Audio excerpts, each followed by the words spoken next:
boleh guru mengajukan. Gimana kalau warna hijau untuk kelas A misalnya? Ya boleh Pak. Nah itu disebut dengan keyakinan kelas. Jadi dari suara anak bukan dari suara kita. Kita hanya mempertegas saja, misalkan bukunya harus disampul. Silakan sampulnya mau warna apa. Ketika beragam, maka kita kasih mengkerucutkan beberapa warna. Maka akan dijadikan sebuah menjadi keyakinan kelas ini, kesepakatan kelas. Ya, gitu Bapak Ibu. Atau misalkan tentang kebersihan. Kebersihan ini, lingkungan harus bersih, lingkungan kelas harus bersih. Maka harus apa yang dilakukan? Misalkan ada piket atau misalkan sebelum pembelajaran dimulai, yang piket menyapu sekitar 5 menit atau 3 menit. Nah itu jadi nanti ada suara anak banyak. Riuh. Misalkan si A, Pak bersihkan dulu 1 jam. Pak bersihkan dulu sekitar 1 menit, 2 menit, 3 menit. Ya. Nah maka kita akan mendapat masukan-masukan dari anak. Nah masukan dari anak kita lemparkan lagi ke anak. Gimana kalau misalnya 5 menit, cukup tidak? Nah maka akan diyakini lagi sama anak. Ya cukup Pak. Udah sepakat keyakinan yang kedua dan keyakinan yang seterusnya. Gitu ya Bapak Ibu. Boleh dilanjut. Nah, di sini ada perbedaan peraturan dengan keyakinan, ya. Selalu kembalikan buku ke tempatnya. Nah, keyakinan kelasnya itu bentuk tanggung jawab atau pilihannya itu tanggung jawab. Dilarang mengganggu orang lain. Maka bentuk keyakinannya itu menghormati orang lain dan diri sendirinya. Hadir di sekolah 15 menit sebelum pembelajaran dimulai berarti menghormati orang lain, komitmen pada tujuan. Kenapa menghormati orang lain? Jadi ketika proses pembelajaran sudah berjalan, tiba-tiba si anak datang, ya, maka akan terganggu, ya. Waalaikumsalam, salam dulu, maka yang lainnya diuruh, gitu. Maka diadakanlah keyakinan kelas, biar adanya menghormati orang lain, artinya menghormati, menghargai teman-temannya yang sudah di dalam kelas terlebih dahulu. Terus dilarang melakukan kekerasan, keselamatan menghormati orang lain.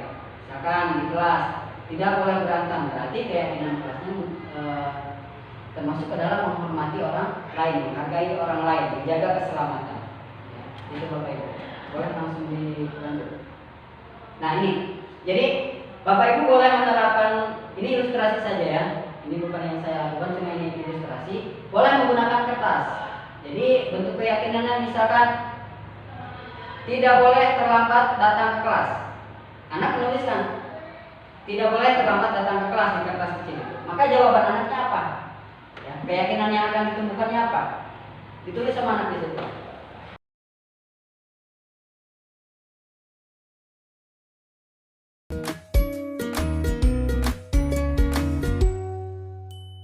Salam bahagia Ibu dan Bapak guru hebat.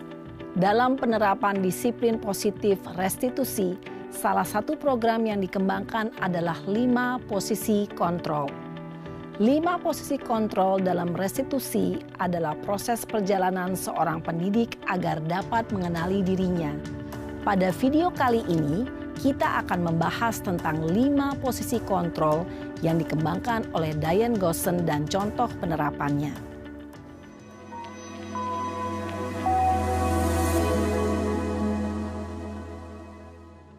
5 posisi kontrol itu adalah 1. Posisi penghukum. 2. Posisi pembuat merasa bersalah. 3. Posisi teman. 4. Posisi pemantau atau monitor. Dan 5. Posisi manajer. Untuk lebih memahami kelima posisi tersebut, mari kita saksikan kasus Naren yang terlambat hadir 20 menit di sekolah dan melihat bagaimana kelima posisi kontrol dalam menghadapi masalah tersebut.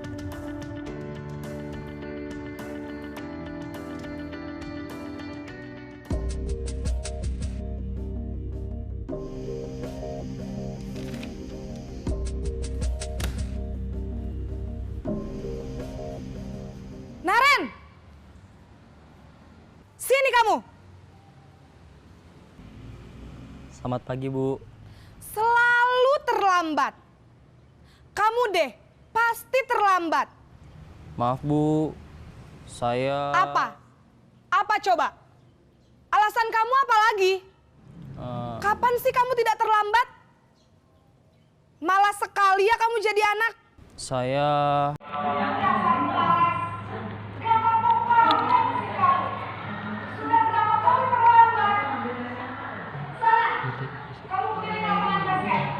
Kamu tadi.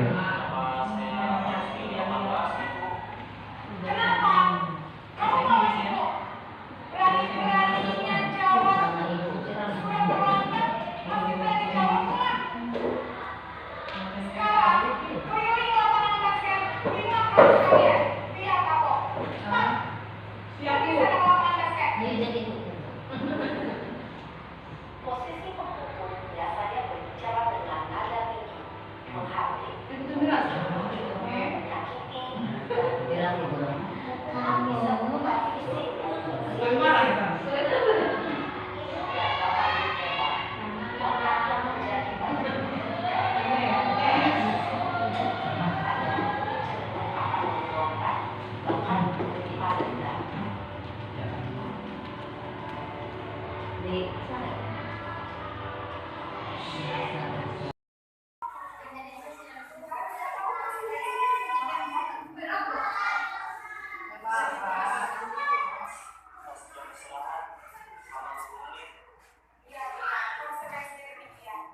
Jadi nanti jam 9.30 pas istirahat, kamu harus tinggal di kelas.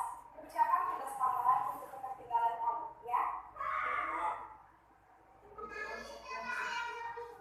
Posisi pemantau mengandalkan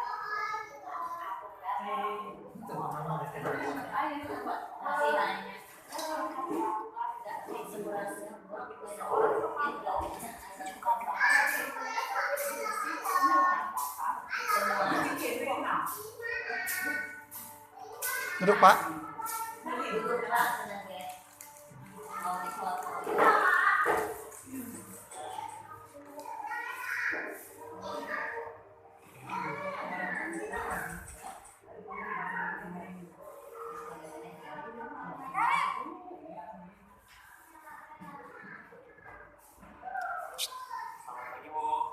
Selamat pagi, Karen.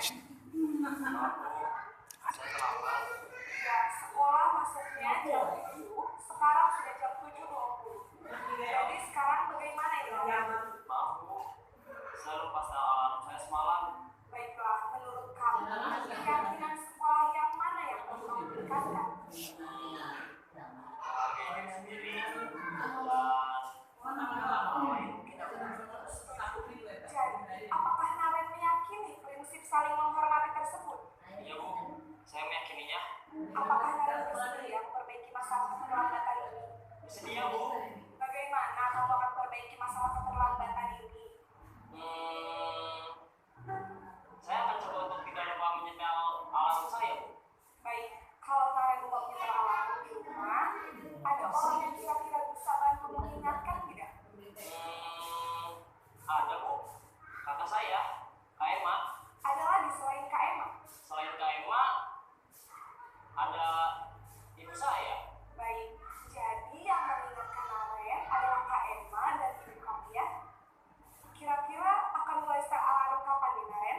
Setelah pulang sekolah, akan segera saya lakukan.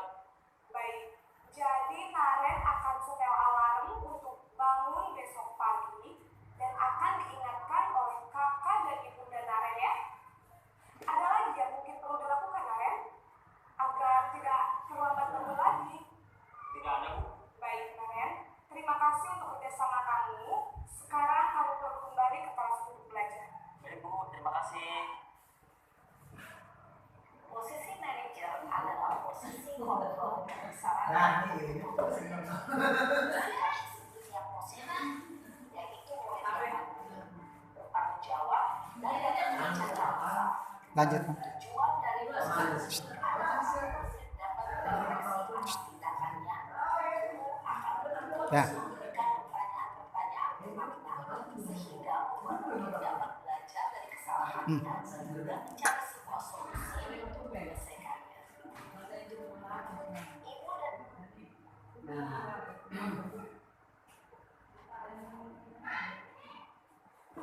Baik, Bapak Ibu, dari kasus tadi posisi mana yang menurut Bapak Ibu paling sesuai yang seharusnya kita terapkan di sekolah kita.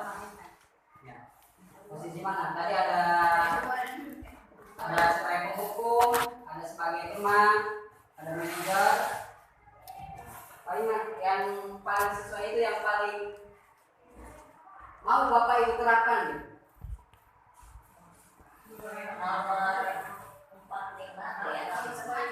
Teman ya, teman sama manajer ya. Sebagai teman. Ya, baik. Sebagai teman bisa ya. Jadi sebagai teman ibaratkan kita dengan murid itu sebagai teman gimana? Komunikasi dengan teman itu seperti apa? Nah. Terus yang selanjutnya yang mana? Yang manajer. Ya, manajer. Nah, sebenarnya yang manajer ini yang menurut saya paling sesuai gitu ya. Yang perlu kita semua terapkan. Kenapa? Di sini memunculkan motivasi intrinsik anaknya. Tadi di kasus tadi menanyakan apa yang akan kamu lakukan agar kamu tidak terlambat manual. Dia mikirkan, oh iya Pak, iya Bu, saya akan menyetel alarm saya. Selain alarm ada apa lagi? Ada orang di rumah tidak? Nah, itu posisi manajer itu posisi untuk memunculkan motivasi intrinsik dari dalam diri anak. Ini posisi yang paling menurut saya paling kuat ya, paling tepat ketika kita terapkan di sekolah. Nah untuk ini tadi mungkin sudah dibahas. Ini ada perubahan paradigma, teori kontrol, istilah kontrol tadi sudah ada tayangannya. Ini stimulus ya. Itu Bapak Ibu. Ada yang bertanyakan? Tidak? Ya baik, kalau tidak ada yang ditanyakan, mungkin demikian yang dapat saya paparkan. Kurang lebihnya mohon maaf. Wabillahi taufiq wal hidayah. Wassalamualaikum warahmatullahi wabarakatuh.